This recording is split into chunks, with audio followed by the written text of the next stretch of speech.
అంటే 58లో సనాతన సారథి మొదలైంది. అప్పుడు స్వామి వద్దులే నువ్వు వచ్చేసేయి, నేను సనాతన సారథి అని అదే మ్యాగజైన్ పెడుతున్నాను, నువ్వే ఎడిటర్గా ఉండాలని 1.5 సంవత్సరం ఏమో చేశారంతే. అంతలో స్వామి ఇక్కడికే పిలిపించుకున్నారు.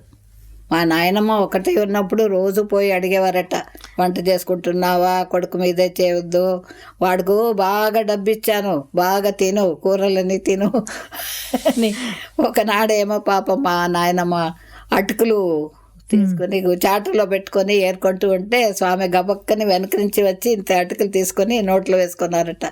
అయ్యో ఆయనకి ఎంత సంతోషం, స్వామి కుచేలుడు నేను, కృష్ణుడు వచ్చావా వచ్చావా అని చాలా ఆనందంగా పెట్టుకున్నారు. మా నాయనమ్మ అంటే స్వామికి చాలా ఇష్టం.